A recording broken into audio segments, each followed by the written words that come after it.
ನಮಸ್ಕಾರ ರೀ ಎಲ್ರಿಗೂ. ಬರ್ರಿ ಇವತ್ತು ನಾನು ನಿಮಗೆ ಹೀರೆಕಾಯಿ ಅಡ್ಗಾಯಿನ ಹೆಂಗೆ ಮಾಡೋದು ಅಂತ ತೋರಿಸ್ತಾ ಇದ್ದೀನಿ. ಅದು ನಮ್ಮ ಉತ್ತರ ಕರ್ನಾಟಕದ ಸ್ಟೈಲ್ನಾಗ ರೀ. ಇದನ್ನು ನಾವು ರೊಟ್ಟಿ ಜೊತೆ, ಚಪಾತಿ ಜೊತೆ ಮತ್ತು ರೈಸ್ ಜೊತೆನೂ ತಿನ್ಬೋದು. ತುಂಬ ಅಂದರೆ ತುಂಬ ಚೆನ್ನಾಗಿರುತ್ತೆ ನೋಡಿರಿ. ಹೀರೆಕಾಯಿ ಅಡ್ಗಾಯಿ ಮಾಡೋದಕ್ಕೆ ಮೊದಲಿಗೆ ನಾನಿಲ್ಲಿ 1 ಕಪ್ ಆಗುವಷ್ಟು ಶೇಂಗಾದ ಕಾಳನ್ನು ಮೀಡಿಯಮ್ ಫ್ಲೇಮಲ್ಲಿಟ್ಟು 1-2 ನಿಮಿಷದವರೆಗೂ ಹುರ್ಕೊಳ್ತೀನಿ ರೀ. ಈಗ ಈ ಶೇಂಗಾದ ಕಾಳೆಲ್ಲ ಹುರಿದವು. ಇದನ್ನು ಒಂದು ಪಾತ್ರೆಗೆ ತಕ್ಕೊಳ್ತೀನಿ ನೋಡಿರಿ. ಮತ್ತು ಅದೇ ಕಡಾಯಿಗೆ ನಾನಿಲ್ಲಿ ಒಂದು 4 ಟೇಬಲ್ ಸ್ಪೂನ್ ಆಗುವಷ್ಟು ಎಳ್ಳನ್ನು ಹಾಕಿ ಹುರಿತಾ ಇದ್ದೀನಿ. ಇವುಗಳನ್ನು ಒಂದು 30 ಸೆಕೆಂಡ್ವರೆಗೂ ಹುರಿದ್ರೆ ಸಾಕು. ಈ ಥರ ಚಿಟಪಟ ಅನ್ನುವಾಗ ಇವುಗಳನ್ನು ಕೂಡ ಒಂದು ಪಾತ್ರೆಗೆ ತಕ್ಕೊಳ್ತೀನಿ ನೋಡಿರಿ. ಈಗ ಈ 2 ಪದಾರ್ಥಗಳನ್ನು ತಣ್ಣಗಾಗಕ್ಕೆ ಬಿಡ್ತೀನಿ ರೀ. ನಾನಿಲ್ಲಿ 2 ಹೀರೆಕಾಯಿನ ತೊಗೊಂಡಿದ್ದೀನಿ. ಇವುಗಳನ್ನು ಈ ಮೇಲೆ ಏನಿರ್ತಾವೆ ನೋಡಿರಿ, ಅವುಗಳನ್ನು ಮೊದಲಿಗೆ ತಕ್ಕೊಳ್ತೀನಿ ರೀ. ನೋಡಿರಿ, ಈ ಥರ ಹೀರೆಕಾಯಿ ಏಣನ್ನು ತೆಗಿಬೇಕಾಗ್ತೈತಿ. ಇದೇ ಥರನೇ ಈ ಹೀರೆಕಾಯಿದನ್ನು ತಕ್ಕೊಳ್ತೀನಿ ನೋಡಿರಿ. ಈಗ 2 ಹೀರೆಕಾಯಿದು ಏಣನ್ನು ತೆಗ್ದಿದ್ದೀನಿ. ಈಗ ಇದ್ರದ್ದು ಮುಂದಿನ ತುಂಬ ಮತ್ತು ಹಿಂದಿನ ತುಂಬನ ಎರಡನ್ನೂ ತೆಗೆದು ಇದನ್ನು ನಾವು ಅಡ್ಗಾಯಿನ ಯಾವ ಸೈಜ್ಗೆ ಬೇಕು ನೋಡಿರಿ ಆ ಸೈಜ್ಗೆ ಕಟ್ ಮಾಡ್ಕೋಬೇಕ್ರಿ. ನೋಡಿರಿ, ಈ ಥರ ನಾನಿಲ್ಲಿ ಹೀರೆಕಾಯಿನ ಕಟ್ ಮಾಡ್ಕೊಳ್ತಾ ಇದ್ದೀನಿ. ಈಗ ನಾವು ಅಡ್ಗಾಯಿ ಮಾಡೋದಕ್ಕೆ ಬದನೆಕಾಯಿ ಅಡ್ಗಾಯಿ ಮಾಡೋದಕ್ಕೆ ಯಾವ ಥರ ನಾವು ಬದನೆಕಾಯಿನ ಕಟ್ ಮಾಡ್ತೀವಿ ನೋಡಿರಿ ಪ್ಲಸ್ ಸೈಜಲ್ಲಿ, ಅದೇ ಥರನೇ ಹೀರೆಕಾಯಿನೂ ಕೂಡ ಕಟ್ ಮಾಡ್ಕೋಬೇಕು ನೋಡಿರಿ. ನೋಡಿರಿ, ಈ ಥರ ಹೀರೆಕಾಯಿನ ಕಟ್ ಮಾಡ್ಕೊಳ್ತೀನಿ ರೀ. ಈಗ ಅಡ್ಗಾಯಿ ಮಾಡೋದಕ್ಕೆ ಹೀರೆಕಾಯಿನ ಕಟ್ ಮಾಡಿ ಇಟ್ಕೊಂಡಿದ್ದೀನಿ. ಈ ಕಡೆ ನಾನಿಲ್ಲಿ ಒಂದು 3 ಹೋಳುಗಳನ್ನು ಹಾಗೆ ಇಟ್ಟಿದ್ದೀನಿ. ಇವುಗಳನ್ನು ಸಣ್ಣ ಸಣ್ಣದಾಗಿ ಹೋಳುಗಳನ್ನಾಗಿ ಮಾಡ್ಕೊಳ್ತೀನಿ ರೀ. ನೋಡಿರಿ, ಈ ಥರ ಈ ಹೀರೆಕಾಯಿನ ಕಟ್ ಮಾಡ್ಕೊಳ್ತೀನಿ. ಇಲ್ಲಿ ಒಂದು ಕಡಾಯಿನ ಕಾಯಕ್ಕಿಟ್ಟಿದ್ದೀನಿ ರೀ. ಅದಕ್ಕೆ ಒಂದು 2 ಟೇಬಲ್ ಸ್ಪೂನ್ ಆಗೋಷ್ಟು ಎಣ್ಣೆನ ಹಾಕಿ, ಎಣ್ಣೆ ಕಾದ್ಮೇಲೆ ಈ ಅಡ್ಗಾಯಿ ಮಾಡೋದಕ್ಕಂಥೇಳಿ ಏನು ಕಟ್ ಮಾಡೀವಿ ನೋಡಿರಿ ಆ ಹೀರೆಕಾಯಿನ ಹಾಕಿ ಫ್ರೈ ಮಾಡ್ಕೊಳ್ತೀನಿ ರೀ. ಮೀಡಿಯಮ್ ಫ್ಲೇಮಲ್ಲಿಟ್ಟು 1-2 ನಿಮಿಷದವರೆಗೂ ಈ ಹೋಳುಗಳನ್ನು ಫ್ರೈ ಮಾಡ್ಕೋಬೇಕ್ರಿ. ನೋಡಿರಿ, ಈ ಥರ ಕಣ್ಣು ಬೀಳಬೇಕು ಅಷ್ಟೊತ್ತನ ನಾವು ಈ ಹೋಳುಗಳನ್ನು ಫ್ರೈ ಮಾಡ್ಕೋಬೇಕಾಗ್ತೈತೆ ರೀ. ಈಗ ಇವುಗಳನ್ನು ಒಂದು ಪ್ಲೇಟಿಗೆ ತಕ್ಕೋತೀನಿ ನೋಡಿರಿ.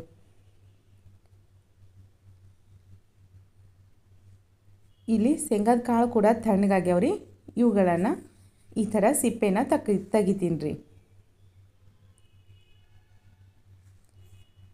ನೋಡಿರಿ, ಈಗ ಒಂದು ಮಿಕ್ಸಿ ಜಾರ್ಗೆ ಸ್ವಲ್ಪ ಶೇಂಗಾದ ಕಾಳು ಮತ್ತು ಸ್ವಲ್ಪ ಎಳ್ಳನ್ನು ಹಾಕಿ ತರಿಯಾಗಿ ರುಬ್ಕೊಂಡು ಬರ್ತೀನಿ ರೀ.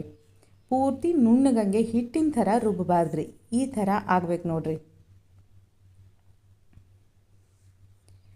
ಈಗ ಈ ಕುಟ್ಟನ್ನು ಸ್ವಲ್ಪ ಒಂದು ಪ್ಲೇಟಿಗೆ ತಗೊಳ್ತೀನಿ ನೋಡಿರಿ. ಇದಕ್ಕೆ ನಮ್ಮ ಉತ್ತರ ಕರ್ನಾಟಕದ ಸ್ಪೆಷಲ್ ಆಗಿರೋ ಮಸಾಲೆ ಖಾರನ ಹಾಕ್ಕೊಳ್ತೀನಿ ರೀ. ಖಾರಕ್ಕೆ ಎಷ್ಟು ಬೇಕು ಅಂತ ನೋಡ್ಕೊಂಡು ಹಾಕ್ಕೊಳ್ರಿ. ನಾನಿಲ್ಲಿ ಒಂದು 3 ಟೇಬಲ್ ಸ್ಪೂನ್ ಆಗುವಷ್ಟು ಮಸಾಲೆ ಖಾರನ ಹಾಕ್ಕೊಳ್ತಾ ಇದ್ದೀನಿ. ಮತ್ತು ಒಂದು 2-3 ಟೇಬಲ್ ಸ್ಪೂನ್ ಆಗುವಷ್ಟು ನೀರನ್ನು ಹಾಕಿ ಇದನ್ನು ಈ ಥರ ಗಟ್ಟಿಯಾಗಿ ಕಲಿಸ್ಕೋಬೇಕು ನೋಡಿರಿ. ಈಗ ಈ ಮಸಾಲೆನ ಕಟ್ ಮಾಡಿರೋ ಹೀರೆಕಾಯಿಗೆ ತುಂಬ್ಕೊಳ್ತೀನಿ ನೋಡಿರಿ.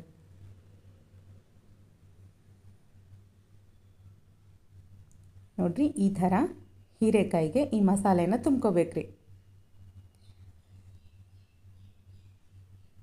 ನೀವು ಇನ್ನು ನಮ್ಮ ಚಾನಲ್ನ ಸಬ್ಸ್ಕ್ರೈಬ್ ಮಾಡಲಾರ್ದೆ ಹಾಗೆ ನೋಡ್ಲಾತಿದ್ರೆ ಅಂದರೆ ಪ್ಲೀಸ್ ನಮ್ಮ ಚಾನಲ್ಗೆ ಸಬ್ಸ್ಕ್ರೈಬ್ ಮಾಡ್ಕೊಡ್ರಿ. ನಾನು ಹಾಕೋ ಎಲ್ಲ ವೀಡಿಯೋನು ನೋಟಿಫಿಕೇಷನ್ ಆಗಿ ಮೊದಲಿಗೆ ನಿಮಗೆ ಬರ್ತಾವೆ ನೋಡಿರಿ. ಆವಾಗ ನಮ್ಮ ವೀಡಿಯೋನ ನೀವೇ ಮೊದಲು ನೋಡ್ಬೋದು. ಈಗ ಹೀರೆಕಾಯಿನ ಎಲ್ಲ ತುಂಬಿಟ್ಕೊಂಡಿದ್ದೀನಿ. ಮತ್ತು ಒಂದು ಟೊಮೆಟೊನ ಕಟ್ ಮಾಡಿ ಇಟ್ಕೊಂಡಿದ್ದೀನಿ. 1 ಗೆಡ್ಡೆ ಆಗೋಷ್ಟು ಬೆಳ್ಳುಳ್ಳಿನ ಸುಲಿದು ಜಜ್ಜಿ ಇಟ್ಕೊಂಡಿನಿ ನೋಡಿರಿ. ಈಗ ಒಗ್ಗರಣೆ ಹಾಕ್ಕೋಬೇಕು. ಒಗ್ಗರಣೆ ಹಾಕೋದಕ್ಕೆ ಒಂದು 4 ಟೇಬಲ್ ಸ್ಪೂನ್ ಆಗೋಷ್ಟು ಎಣ್ಣೆನ ಕಾಯಕ್ಕಿಟ್ಟಿದ್ದೀನಿ. ಎಣ್ಣೆ ಕಾದ್ಮೇಲೆ ಸಾಸಿವೆ ಮತ್ತು ಜೀರಿಗೆ ಸ್ವಲ್ಪ ಕರಿಬೇವನ್ನು ಹಾಕಿ ಒಂದು 30 ಸೆಕೆಂಡ್ವರೆಗೂ ಫ್ರೈ ಮಾಡ್ಕೋಬೇಕ್ರಿ. ನೋಡಿರಿ, ಈ ಥರ ಫ್ರೈ ಆದಮೇಲೆ ಜಜ್ಜಿಟ್ಕೊಂಡಿರೋ ಬೆಳ್ಳುಳ್ಳಿನ ಹಾಕ್ಕೊಳ್ತೀನಿ ನೋಡಿರಿ. ಬೆಳ್ಳುಳ್ಳಿನೂ ಈ ಥರ ಫ್ರೈ ಮಾಡ್ಕೋಬೇಕ್ರಿ. ಈಗ ಇದಕ್ಕೆ ಕಟ್ ಮಾಡಿರೋ ಟೊಮೆಟೊನ ಹಾಕ್ಕೊಳ್ತೀನಿ ನೋಡಿರಿ. ಟೊಮೆಟೊನೂ ಅಷ್ಟೇ ಮೆತ್ತಗಾಗೋ ತನಕ ಬೇಯಿಸ್ಕೋಬೇಕಾಗ್ತೈತೆ ರೀ. ಇದಕ್ಕೆ ರುಚಿಗೆ ತಕ್ಕಷ್ಟು ಉಪ್ಪನ್ನು ಹಾಕೋತೀನಿ ನೋಡಿರಿ. ನೋಡಿರಿ ಟೊಮೆಟೊನು ಎಲ್ಲ ಚೆಂದಂಗೆ ಬೇಯ್ದವು. ಈಗ ಇದಕ್ಕೆ ನಮ್ಮ ಮಸಾಲೆ ತುಂಬಿಕೊಂಡಿರೋ ಈ ಹೀರೆಕಾಯಿನ ಹಾಕ್ಕೊಳ್ತೀನಿ ನೋಡಿರಿ.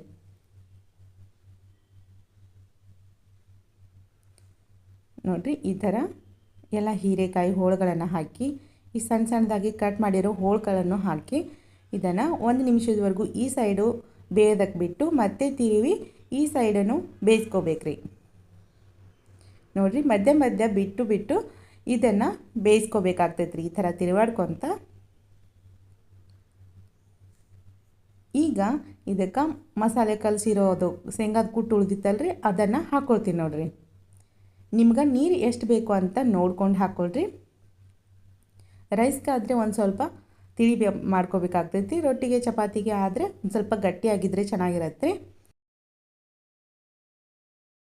ಕೊನೆಯದಾಗಿ ಸ್ವಲ್ಪ ಕೊತ್ತಂಬರಿನ ಸಣ್ಣ ಸಣ್ಣದಾಗಿ ಕಟ್ ಮಾಡಿ ಹಾಕಿ ಮೇಲೆ ಮುಚ್ಚಳನ ಮುಚ್ಚಿ 1-2 ನಿಮಿಷ ಕುದಿಯೋದಕ್ಕೆ ಬಿಡಬೇಕ್ರಿ. ನೋಡಿರಿ ಈ ಥರ ಕುದೀತಿರುವಾಗ ಮಧ್ಯದಲ್ಲಿ ಒಂದು ಸತಿ ಎಲ್ಲನೂ ಮತ್ತೆ ಒಂದು ಸತಿ ಚೆಂದಂಗೆ ಮಿಕ್ಸ್ ಮಾಡಿಕೊಂಡು ಮತ್ತೆ ಕುದಿಸ್ಕೋಬೇಕ್ರಿ. ನೋಡಿರಿ ಈ ಥರ ಚೆಂದಂಗೆ ಒಂದು ಸತಿ ಮಿಕ್ಸ್ ಮಾಡ್ಕೋಬೇಕು. ಈಗ ಇದನ್ನು ಕುದಿಯೋದಕ್ಕೆ ಬಿಡ್ತೀನಿ ರೀ. ಮತ್ತೆ ನೋಡಿರಿ ಈಗ ಹೋಳುಗಳು ಕೂಡ ಚೆಂದಂಗೆ ಕುದ್ದಾವು, ಗ್ರೇವಿ ಕೂಡ ಗಟ್ಟಿಯಾಗೈತೆ. ನೋಡಿರಿ ಹೋಳು ಕೂಡ ಚೆಂದಂಗೆ ಕುದ್ದಾವು. ಈಗ ಒಂದು ಸತಿ ಎಲ್ಲನೂ ಚೆಂದಂಗೆ ಮಿಕ್ಸ್ ಮಾಡಿಕೊಂಡ್ರೆ ಸ್ಟವ್ನ ಆಫ್ ಮಾಡಿ ಮುಚ್ಚಳನ ಮುಚ್ಚಿ ಇದನ್ನು 1-2 ನಿಮಿಷ ಬಿಡಬೇಕ್ರಿ. ತುಂಬ ಟೇಸ್ಟಿಯಾಗಿರೋ ಹೀರೆಕಾಯಿ ಅಡ್ಗಾಯಿ ರೆಡಿ ಆಯ್ತು ನೋಡಿರಿ. ನೋಡಿದ್ರಲ್ರಿ ಮಾಡೋದು ಎಷ್ಟು ಸಿಂಪಲ್ ಆಗಿದೆ ಅಂತ. ನೀವು ಒಂದು ಸತಿ ಈ ಥರ ಹೀರೆಕಾಯಿ ಅಡ್ಗಾಯಿನ ಟ್ರೈ ಮಾಡಿ ನೋಡಿರಿ. ಮನೆಯಲ್ಲಿ ಎಲ್ಲರೂ ಕೂಡ ತುಂಬ ಇಷ್ಟಪಟ್ಟು ತಿಂತಾರೆ. ನಮ್ಮ ವಿಡಿಯೋ ನಿಮ್ಗೆ ಇಷ್ಟ ಆಗಿತ್ತಂದರೆ ಒಂದೇ ಒಂದು ಲೈಕ್ ಮಾಡಿರಿ. ಮತ್ತು ಮತ್ತೊಂದು ವಿಡಿಯೋ ಜೊತೆ ಬರ್ತೀನಿ. ನಮಸ್ಕಾರ.